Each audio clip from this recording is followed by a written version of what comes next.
Okay, I know mine might be a little bit bigger than yours, but you have this peg right here. You're going to attach your yarn on that peg. You're just going to take it, lay it under the peg, tie it on just like tying your shoe. Just one time. Make sure you leave a pretty little bit over here. All right? Doesn't have to be measured, just a good little bit right there. Now what you're going to do is you're going to wrap each one of these pegs from here all the way around. So I'm just going to start wrapping like this. Wrap. Go over to the second peg, go all the way past it, and then wrap it. Go all the way past the peg, then wrap it around. Okay, I'm going to do this all the way around, right? And you can see I'm pushing it down as I go. Wrap it all the way around. Now this is going to make a round object. If you want to make a flat object, we can talk about that here in a minute. Okay, just wrapping this all the way around. We're almost there. Again, going past the peg we haven't wrapped, and then wrapping it. Okay.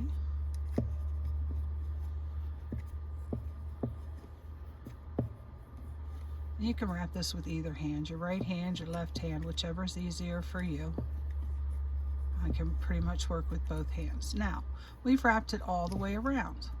Now, if we want this to be a circle like a hat or fingerless gloves, we're going to keep wrapping the same way. We're going to keep working in circles. If we want this to be a flat piece, we are going to wrap this one and go back, okay?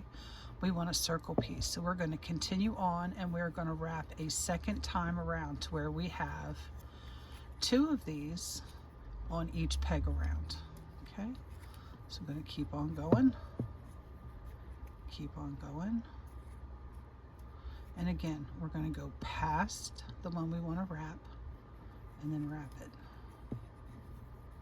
Okay, and I'm just going to keep on going all the way around. And if you like this, I can show you an easier way to control how to wrap this yarn. Okay. Once we get all the way back around to where we're back to each one of them has 2, I'm going to show you what we do.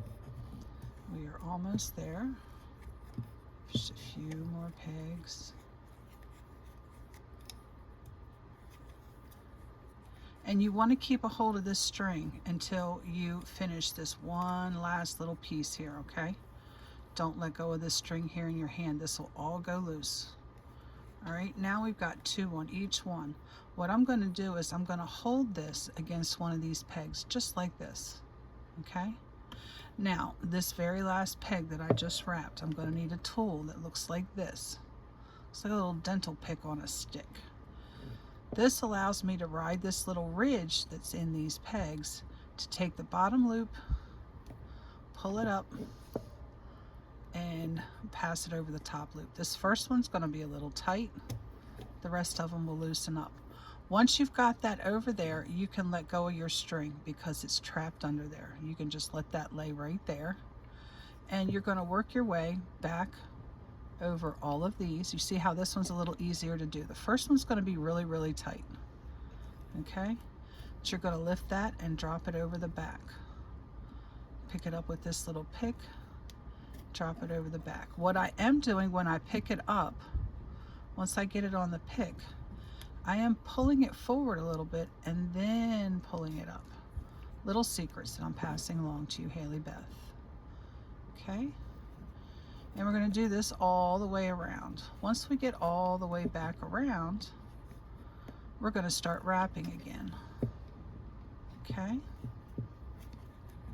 So again, all the stuff I'm doing with my right hand, I'm really just holding. Now when I go to do my next wrap, I'll wrap with my right hand and just hold this loom with my left hand, just hold it still. Okay? If you have a pin that you can take the center out of, like an old big pin with the clear pin, I used to run my yarn through that and use it as a wrapping tool. I can show you that in a later video, but you'll have to acquire a big pin that you can do that with. Or if you have an old little balloon that you get from the grocery store right at the checkout register where they used to have the small balloons on a stick, you can use one of those balloon sticks. I use the balloon sticks because I recycle.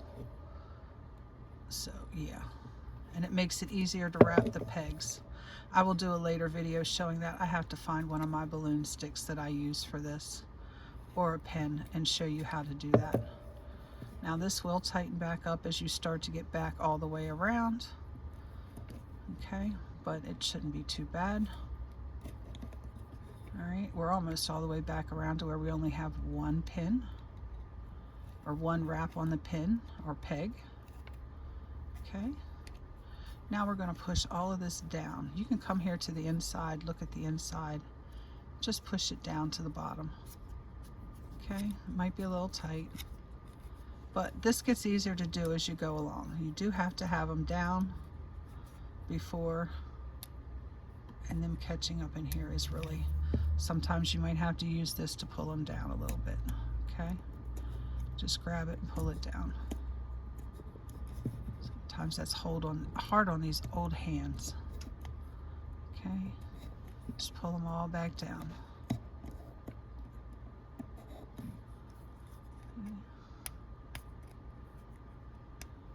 Don't do this with your fingernails. You'll lose your pretty purple fingernails. Okay, now we've got them.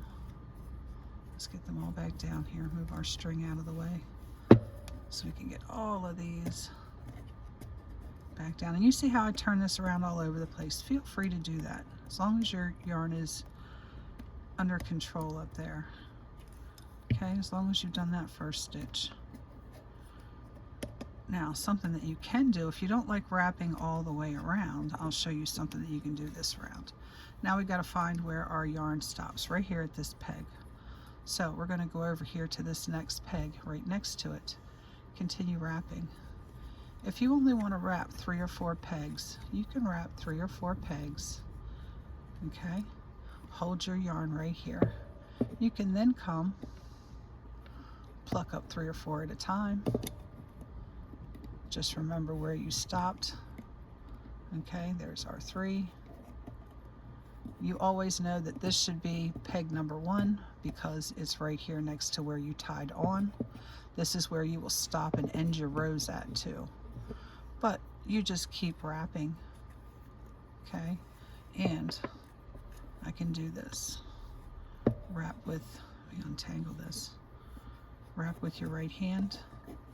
You see, I've built a proficiency up of doing this with my left hand, and my right hand is a little sloppy because I don't normally do it with my right hand, but I'm still holding on to that yarn. I got to get this to come down a little bit out of here, otherwise it's really going to be super, super tight. So make sure when you're wrapping, you don't wrap them up too high. That's why you want to push them down low when you get started. Okay, again, I'm still holding that yarn right there against the peg, and I can come back over here and pick these up. You can always pull it down as you go too, so that way you're doing 2 steps in one. Okay, and that's all you do, and you just keep doing this. This is actually knitting. This is loom knitting. It's different than crochet. If you have to sit it down, make sure that you've got your yarn trapped underneath of your peg there. And as you go, this will build and it'll hang down here through the bottom. All right. So that's basically it. Now, when you get to the point that you want to take this off, you let me know, because I'm going to work a length of this so that you can see. With these smaller looms, you can make can coolers, you can make fingerless gloves. There's all kinds of things that you can make in the round. Now again, if you wanted this to be flat, you'd start here and tie it on, wrap all the way around until you got to here. Then if you want it flat like a coaster, you work back over this way, and you'll work back and forth in between this peg and this peg, work back and forth. This will be your indicator where to stop. And then you'll have a flat piece that you can piece together to make blankets if you make little squares. The bigger looms will allow you to make bigger blankets. If you do like this, there is an S loom that'll do 60 inches of fabric, and you can make blankets on that. Really, really cool. Okay, so I'll continue on with this and I'll show you how to take this off. If you are interested and like doing this, let me know.